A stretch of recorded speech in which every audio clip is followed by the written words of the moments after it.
Bir neçə gün öncə idi deyəsən, Təhsil naziri öz çıxışında bildirdi ki, daha doğrusu müəllimlərlə bağlı öz çıxışında dedi ki, saat 6-ya qədər, yəni 18:00-a qədər müəllimlər məktəbdə oturmalıdırlar.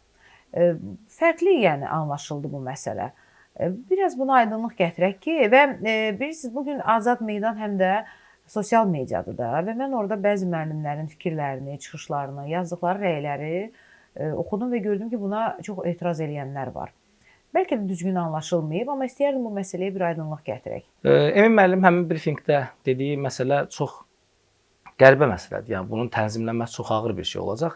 Bu birinci könüllü şəkildə olacaq. Müəllimin dediyinə əsasən könüllü olacaq. Amma burada bu məsələ bir çox problemi özlüyündə gətirəcək. Emin müəllimin etdiyi bu şey, yəni bu müəllimlərin maaşının artırılması kimi görsənir. Əslində maaş artımı deyil. Yəni iş yükü də artır. İş yükü artır və burada mən düşünürəm ki, əslində bunun da kökündə çox böyük bir problem dayanır. Bu repetitor hazırlığının qarşısını almaq üçün məncə bir atılmış addımdır. Nəyə görə? Çünki düşünün, yəni bu adamlar hər yerindən duran müəllim seçilmir. Yəni həmin o 2000 manatın üstündə maaş alacaq müəllimlər hər yerindən duran müəllim deyil.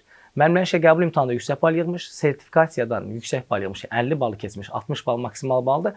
50 balı keçən müəllimlər sırf o 2000 manat ala bilərlər. Amma burada bir məsələ də var, çox qəribə bir məsələ var ki, o 50 balı keçən müəllimlər də o 2000 manatla qane olub məktəbdə qalmazlar.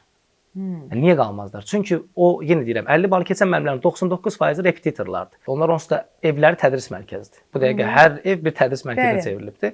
Və bilir ki, o müəllimlər evdə vergi vermir, bir şey eləmir və gedir 8000, 10000 manat, bu dəqiqə 70000, 60000 manat aylıq ödəniş ala bilən müəllimlər var. Yəni bu real rəqəmlərdir, mən sizi inandırım.